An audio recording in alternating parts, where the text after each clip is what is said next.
අයිබෝන් අපි අදත් ගුරුවිද්‍යා.lk විදුත් අක්ෂර ඔස්සේ ගෙනු ලබන විද්‍යා පාඩම් මාලාවේ දෙවන පියවර ආරම්භ කරන්න සූදානම් වෙන්නේ. අපි තුරුපතාන මතක ඇති ගියසතිය කතා බහ කරා පහුගිය පාඩම් මාලාවේදී තරංගයක් හටගන්නේ කොහොමද කියන එක පිළිබඳව. අපි බැලුවා ස්ලින්ගයක් ප්‍රයෝගී කරගන්නේ මේ තරංගයක් ඇතුළේ කොයි විදිහටද කියන එක ගැන. ඔයාලා මතක ඇති අපි ස්ලින්ගයක් යොදාගෙන එහ ඉදිරියටත් ආපස්සටත් චලනය කිරීම සිදු කරා. එහිදී අපි දැක්කා ස්ලින්ගයේ දඟර ලංවීම ඈත්වීම සිදු කරගැනීමේ තරංගයක් ඉදිරියට ඇදෙන ආකාරය. ඒකම දුත්තේ අපි දැක්කා විසලව තියෙන ජල තලයක් මතට ගල් කැටයක් දැම්මොත් ඒ ජල තලය ඉහළ පහළ යෑමක් සිදු වෙමින් තරංගයක් ඉදිරියට ගමන් කරන ආකාරය. මුල් අවස්ථාවේදී එහෙම නැත්නම් අර ස්ලින්ගියේ ඉදිරියට ආපස්සට චලනය කිරීම කරනකොට තරංගයේ ගමන් කිරීම සඳහා මාධ්‍ය විදියට ක්‍රියාත්මක වුණේ ස්ලින්ගියේ තිබුණු අංශු ටික. ජලයේදී තරංගයේ ගමන් කිරීම සඳහා මාධ්‍ය වුණේ ජල අංශු. මේ විදිහට කිසියම් මාධ්‍යයක අංශු චලනය වීමක් සිදුවීමත් එක තමයි තරංගයක් හටගන්නේ. තරංගයක් හටගනිද්දී ඔයාලට මතක ඇති ස්ලින්ගියේ තිබුණු අංශු ටික ලංවීම ඈත්වීම සිදුවීමෙන් එම අංශු නැවතත් එයා හිටපු තැනටම ආවා. ජල තරංගය හටගනිද්දී ජලාංශු ඉහළ පහළ ගියත් ජලාංශුවක් කිසියම් ඉහළ මට්ටමකට ගමන් කරලා ආපහු පහළට ඇවිල්ලා ආයෙත් එයා හිටපු පිහිටීමටම එනවා. ඒ කියන්නේ අර මුල් අවස්ථාවේදී ස්ලින්ගියේ අංශු ටිකයි ජලාංශු වලයි චලනය ගැන අපි හිතුවොත් ඒ අංශු ඉහළ පහළ යෑමක් හෝ ඉදිරියට හෝ ආපස්සට යෑමක් ඉහළ පහළ යෑමක් හෝ ඉදිරියට හෝ ආපස්සට යෑමක් සිදු වුණා. එහෙත් එම අංශු නැවත එයාලා හිටපු තැනටම ආවා. අපි කියනවා මේ විදිහට සිදු කරගන්නා වූ චලිතයකට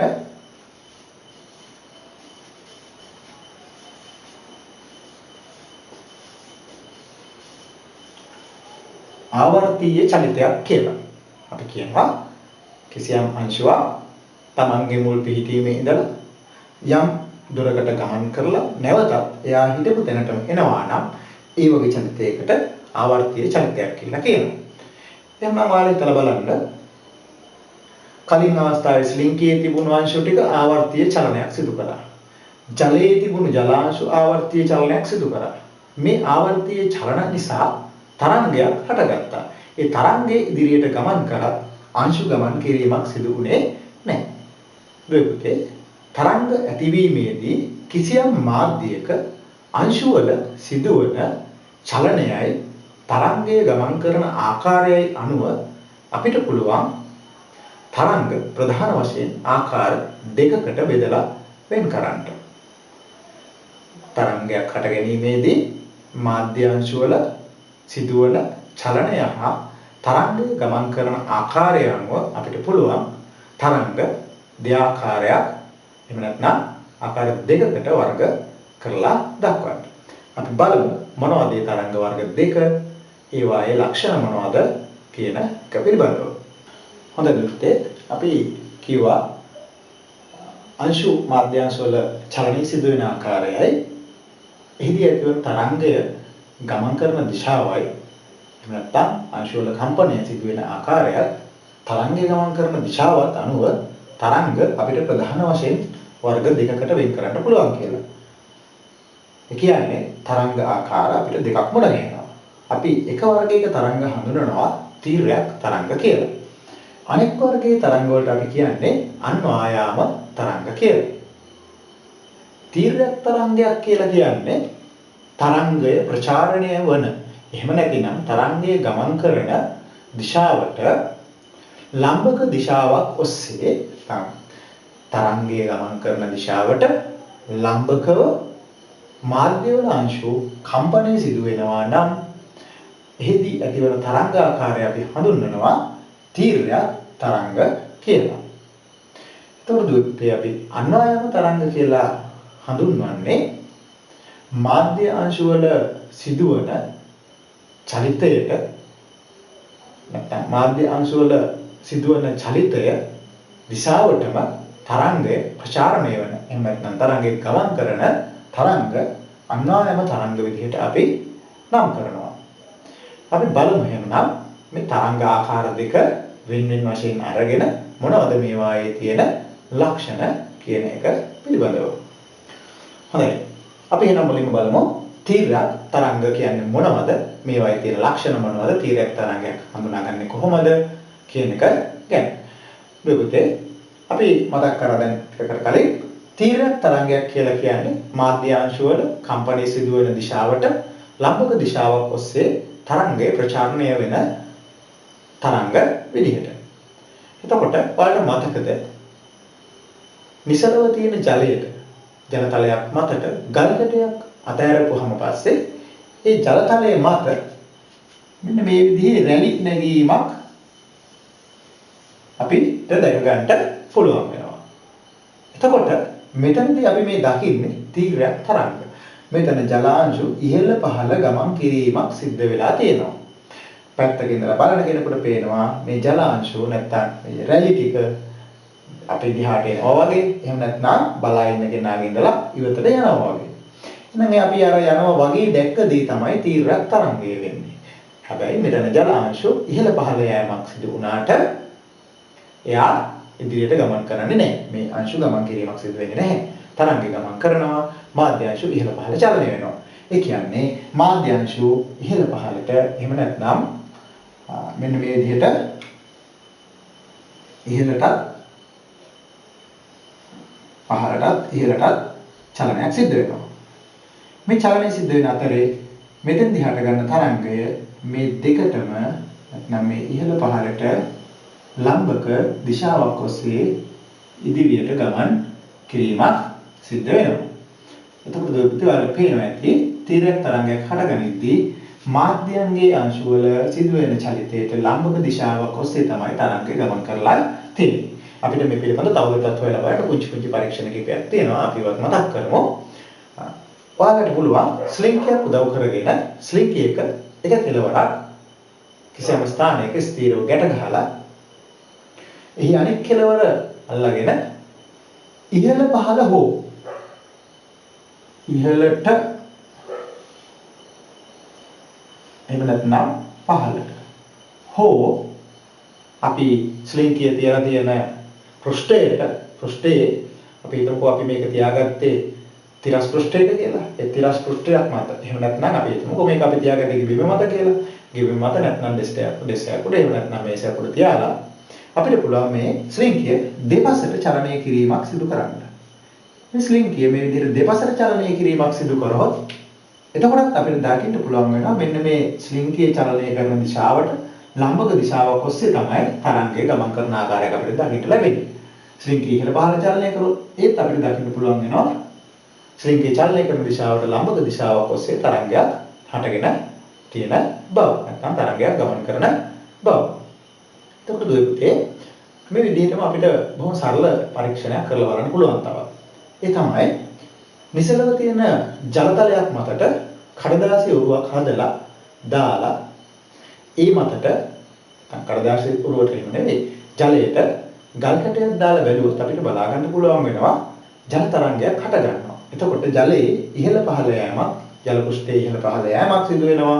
ඒකම තරංගයක් ගමන් කරන ආකාරයක් දකින්න පුළුවන් වෙනවා. හැබැයි අපි අර ජලයේ තියලා තිබුණු ඔරුව කඩදාසි ඔරුව ඉහළ පහළ යනවා මිසක් එයා ඉදිරියට ගමන් කිරීමක් සිදු වෙන්නේ නැහැ. එහෙම නැත්නම් මේක අපිට බලා ගන්න පුළුවන් ඔය වැවක් ගාවටවත් ගිහින් ඉන්න වෙලාවක ඔරුවක් බෝට්ටුවක් නවත්තලා තියෙනවා නම් වෙරළකදී හරි ජල තරංග හට ගැනීමේදී මේ ඔරුව නැත්නම් බෝට්ටුව ඉහළ පහළ චලනය කිරීමක් සිදු කරනවා. එහෙම වුණාට තරංගයේ ගමන් කරනවා වගේ පේන දිශාව ඔස්සේ එයා ගමන් කරන්නේ නැහැ. එහෙනම් අපිට උතනින් පැහැදිලි වෙනවා තීව්‍ර තරංගය ඇතිවීමේදී මාධ්‍ය අංශ වල සිදුවෙනවා කම්පනයක්. ඒ කම්පනයේ සිදුවෙන දිශාවට ලම්බක දිශාවක් ඔස්සේ තමයි තරංගය ගමන් කරන්නේ. හරි. එහෙනම් දැන් අපි දන්නවද පුතේ තීරයක් තරංගයක් හට ගැනීමේදී මාධ්‍යංශ වල චලනයක් සිද්ධ වෙනවා. ඒ චලනය සිද්ධ වෙන දිශාවට ලම්බක දිශාවක් ඔස්සේ තරංගය ඉදිරියට ප්‍රචාරණය වෙනවා. අපි බලමු තීරයක් තරංගයක් ඇති වෙද්දී කිසියම් මොහොතක ඉඳලා ඒ තරංගයේ ගමන් කරන තරංගය ඇති වෙනකොට ඒ මාධ්‍ය අංශ වල පිහිටීම අණුව ප්‍රස්ථාරිකව අපිට නිරූපණය කරගන්න පුළුවන් කොහොමද මේ මාධ්‍ය අංශ පිහිටලා තිබුණේ කියන එක. අපි බලමු තීරයක් තරංගයක් ඇති වෙද්දී මාධ්‍ය අංශ පිහිටන ආකාරය ප්‍රස්ථාරිකව නිරූපණය කළොත් අපිට කොයි වගේද ලැබෙන්නේ කියන එක ගැන. හොඳයි.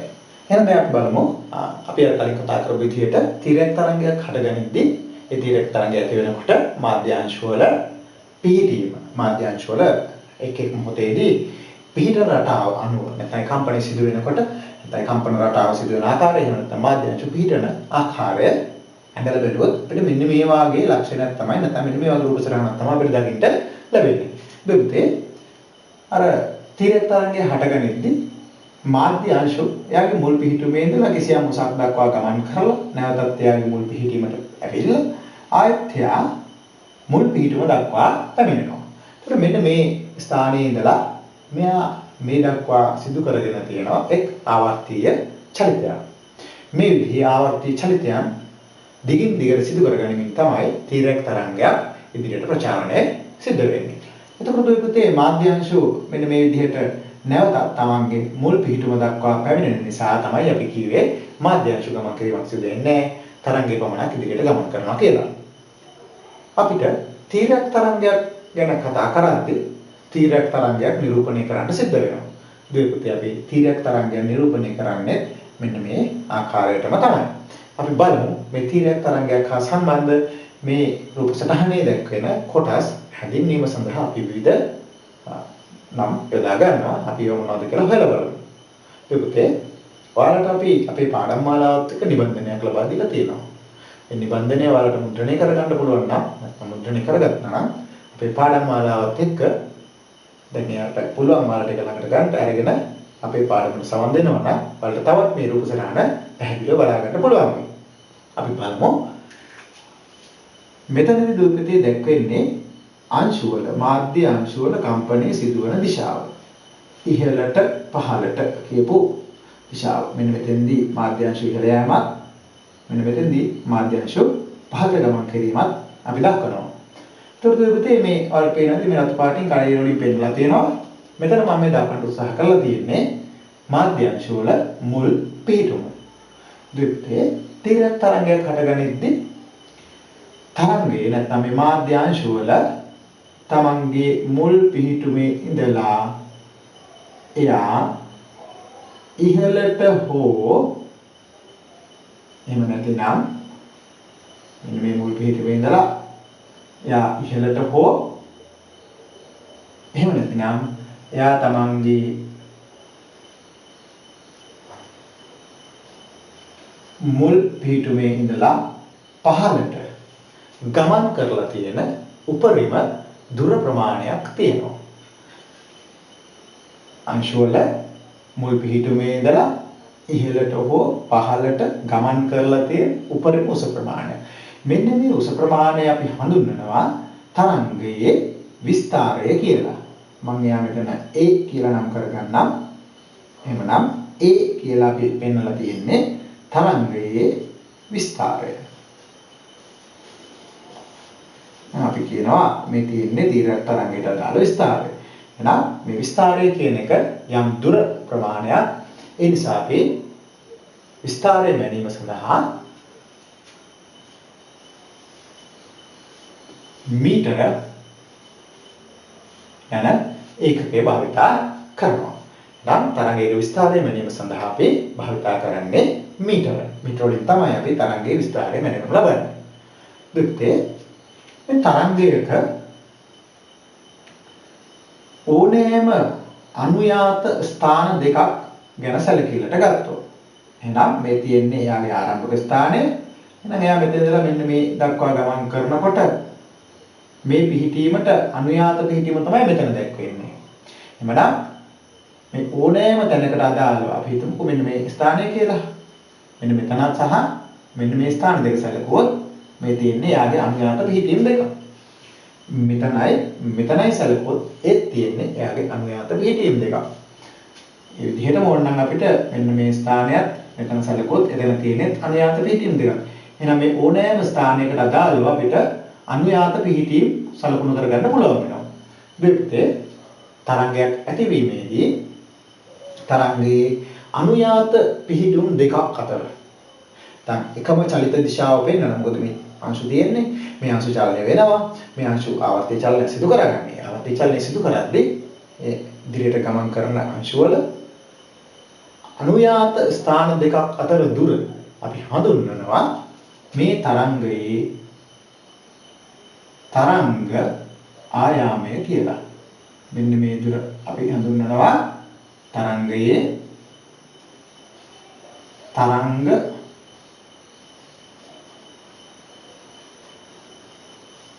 ආයාමය කියලා.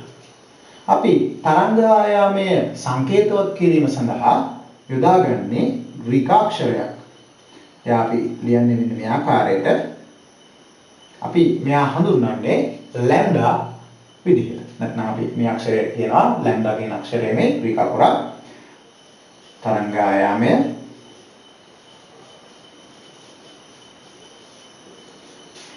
මේ අක්ෂරය අපි හඳුන්වන්නේ ලැම්ඩා කියලා. අපි ඒක මෙන්න මෙතන සඳහන් කරගමු.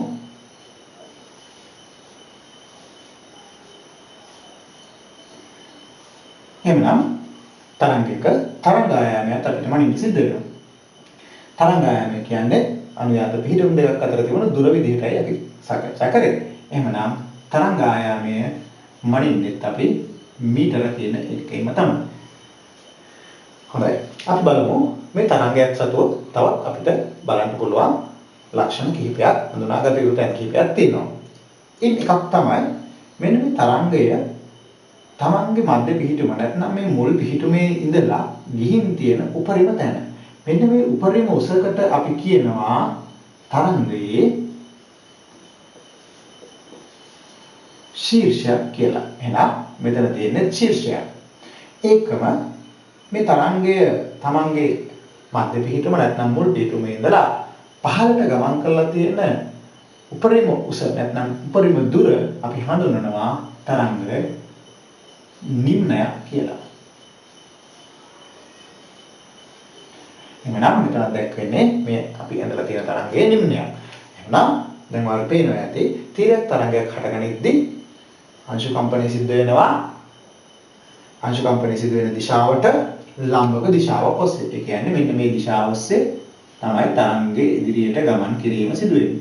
තරංගයේ ඉදිරියට ප්‍රචාරණය වෙනවා, ඉදිරියට ගමන් කරනවා. ඒ අතර මාධ්‍යංශු ඉහළ පහළ ගමන් කිරීමක් සිදු වෙනවා. මේ ගමන් කිරීමේදී මුල් පිහිටුමේ ඉඳලා නැත්නම් මධ්‍ය පිහිටුමේ ඉඳලා නිම්නයකට එහෙම නැත්නම් ශීර්ෂයකට නැත්නම් නිම්නයකට තියෙන්න පුළුවන් උපරිම උස ප්‍රමාණයක් තියෙනවා. මෙන්න මේ උස ප්‍රමාණය අපි හඳුනනවා තරංගයේ විස්තරයේ විදිහට. තරංගයේ එකම චලිත දිශාව දක්වන එකම චලිත දිශාව පෙන්වන ලබන අනුයාත අංශු දෙකක් අතර පවතින දුර තරංග ආයාමය ලෙස. තරංග ආයාමය මනින්නේ ලැම්ඩා කියන නැත්නම් තරංග ආයාමය මනින්නේ නම් මීටර වලින් අපි තරංග ආයාමය සංකේතවත් කරනවා ලැම්ඩා කියන්නේ ග්‍රීක අක්ෂරයක්. හොඳයි. අපි බලමු මේ තීරක තරංගයක් සතුව දකින්න පුළුවන් වෙන තවත් විශේෂිත ලක්ෂණයක්. නම් බලමු අපි ආයතනය මතක් කරගමු. තරංගයකට තිබුණ විස්තරයක්, තරංගයකට තියෙන තරංග ආයාමයක්, ශීර්ෂ හට ගන්නවා, නිම්න හට ගන්නවා. ඒකම දුක්තේ මේ තරංගය හටගනිද්දී මෙන්න මේ පටන් ගන්න නැත්නම් ආරම්භක ලක්ෂයේ ඉඳලා මෙන්න මේ දක්වා එනකොට යා එක තරංග චක්‍රයක් සම්පූර්ණ කරගෙන ඉවරයි. මේ තරංගය එක් තප්පරයක කාලයක තුල තප්පරයක කාලයක් ඇතුළත මෙන්න මේ විදිහේ චක්‍ර කීයක් සම්පූර්ණ කරගන්නවාද කියන එක. තරංගයක් හටගනිද්දී ඒ තරංගය තප්පර එකක කාලයක් තුළ චක්‍ර කීයක් සම්පූර්ණ කරනවද? ආවර්තීය චලනයන් කීයක් සිදු කරනවද කියන එක. අපි කියනවා ඒකට තරංගයේ සංඛ්‍යාතය කියලා. ෆ්‍රීකවන්සි අපි මේ සඳහා f අකුරක් යොදා ගන්නවා. අපි කියනවා යාට තරංගයේ සංඛ්‍යාතය. හොඳයි. එහෙනම් දෙවිත ඇත්තක් මතක් කරමු. තරංගයක සංඛ්‍යාතය කියන්නේ තරංගයක් හටගනිද්දී තරංගයක් ඇති වෙද්දී තප්පරයක කාලයක් තුළ තරංගය චක්‍ර කීයක් සම්පූර්ණ කර ගන්නවද කියන එක. තරංගයක සංඛ්‍යාතය මැනීම සඳහා අපි හර්ට්ස් කියන ඒකකය භාවිතා කරනවා. හර්ට්ස් කියන ඒකකය භාවිතා කරද්දී පුතේ අපි යොදා ගන්නා සංකේතය කැපිටල් H අකුරක් Z අකුරක් සිම්පල් Z අකුරක් අපි හර්ට්ස් සංකේතවත් කරනවා කැපිටල් H සිම්පල් Z අක්ෂරයකින්. එහෙමනම් පුතේ දැන් අපි දන්නවා තීව්‍රයක් තරංගයක් ඇති වෙද්දී එයාට ශීර්ෂ හට ගන්නවා නිම්න හට ගන්නවා. විස්තරයක් තියෙනවා තරංගායාමයක් තියෙනවා සංඛ්‍යාතයක් තියෙනවා. තීව්‍ර තරංගයක් ඇති වෙද්දී අපි කතා බහ කරපු විස්තරය ශීර්ෂ නිම්න තරංගායාම සංඛ්‍යාතය. ඊට අමතරව අපිට තවත් කතා කරන්න දෙයක් තියෙනවා. ඒ තමයි තරංගයේ වේගය.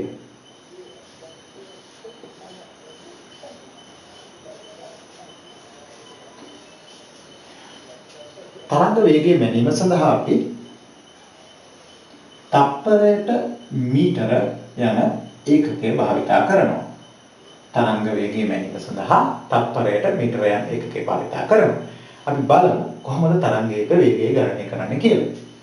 බලන්න මේ තරංගයේ තීව්‍ර තරංගය මෙතන පෙන්නනවා. මේ තරංගයේ මේ මා සලකුණු කරන්නේ එක් ආවර්තීය චලිතයක්. මේ ආවර්තීය චලිතය අර කලින් කතා කරපු විදිහට අපිට කියන්න පුළුවන් මේ අනුයාත ලක්ෂ දෙකක්. ඒ කියන්නේ මේ තියෙන්නේ තරංගයේ තරංග ආයාමයක්. ඒ විදිහටම බලන්න මෙතනින් පටන් ගත්තොත් ආයෙත් මෙතෙන්ට එනකොට එයා තවත් ආවර්තීය චලිතයක් සිදු කරලා. ඒ කියන්නේ තවත් තරංග ආයාමයක්. ඊට පස්සේ මෙතෙන්ට ආවොත් අපිට හම් වෙන්නේ තවත් තරංග ආයාම භාගයක්. හොඳයි. අපි බලමුකෝ මේ මුල් තරංග ආයාම දෙක දිහා.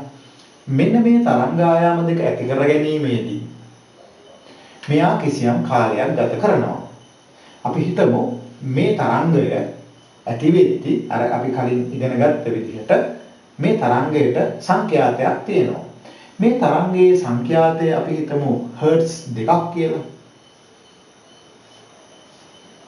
මේ තරංගයේ සංඛ්‍යාතය හර්ට්ස් දෙකක් නම් ඒකෙන් අදහස් වෙන්නේ එයා තප්පර එකක කාලයක් ඇතුළත සිදු කරගන්නේ මෙන්න මේ වාගේ මම මේ පෙන්නපු විදිහට චක්‍රයන් දෙකක් සම්පූර්ණ කරගන්නවා.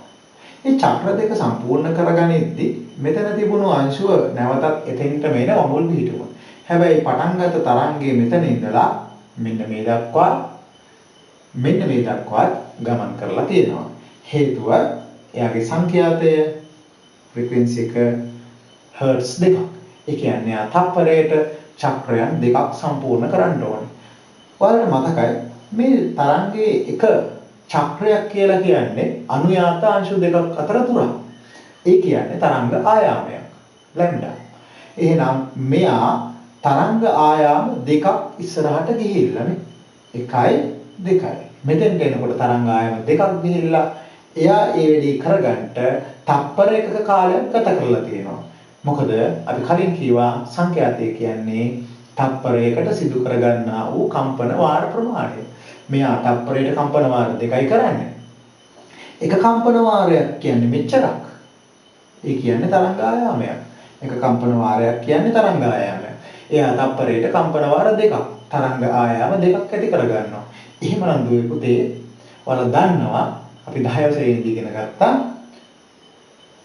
චලිත වෙන වස්තුවක වේගය කියන්නේ ඒකක කාලයක් තුල ගමන් කළ දුර.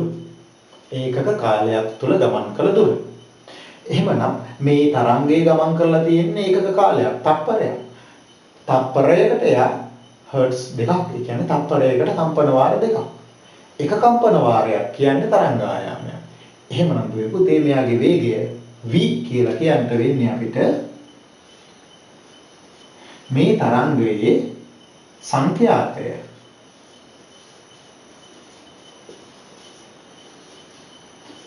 ගුණ කරගත්තොත් තරංග ආයාමයෙන්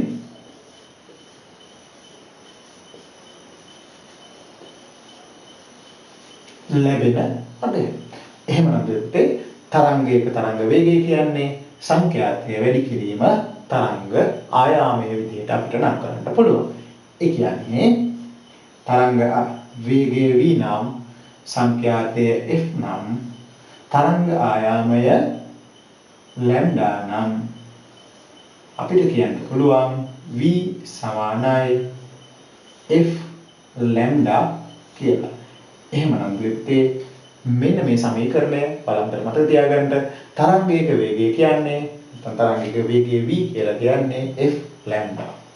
තරංගයක වේගය කියන්නේ සංඛ්‍යාතය වැඩි කිරීම තරංග ආයාමය. තරංගයේ සංඛ්‍යාතය දන්නවා නම් තරංග ආයාමය දන්නවා නම් අපිට ඒ තරංගයේ වේගය හොයාගන්න පුළුවන් වෙනවා. ඒක මුදුවේ පුතේ අපිට බොහෝ විට විභාගයට මුහුණ දෙනකොට ගැටලු ගන්න සිද්ධ වෙනවා. මේ ගැටලු වලදී මේ වගේ රාශීන් තුනක් තියෙන සම්බන්ධතාවල කිසියම් රාශීන් දෙකක් වල ලබා දීලා ඉතුරු රාශිය අහන්න පුළුවන්. එහෙම වෙලාවක අපිට මේ සමීකරණය උදව් කරගෙන මේ ඕනෑම රාශීන් දෙකක් දන්නවා නම් ඉතිරි රාශිය බොහොම පහසුවෙන් ගණනය කරගන්න පුළුවන් වෙනවා. මෙතෙන්දී අපි සැලකිලිමත් විය යුතු විශේෂ කාරණයක් තියෙනවා. ඒ තමයි මේ ගණනය කිරීම වලදී හැම වෙලාවෙම සංඛ්‍යාතය අපි හර්ට්ස් වලින් ආදේශ කරගන්න වෙනවා. සංඛ්‍යාතය හර්ට්ස් වලින් ආදේශ කරගන්න සිද්ධ වෙනවා. තරංග ආයාමය ලැම්ඩා මීටර වලින් ආදේශ කරගන්න සිද්ධ වෙනවා. එහෙමනම් තරංග ආයාමය මීටර වලින් සංඛ්‍යාතය හර්ට්ස් වලින් ගත්තොත් අපිට තරංගයේ වේගය තප්පරයට මීටර වලින් ලබා ගන්නට හැකියාව තියෙනවා. එහෙනම් අපි බලමු පුතේ අපේ තියෙන නිබන්ධනයේ තියෙනවා පාඩ පුංචි ගැටලුවක් විසඳන්න.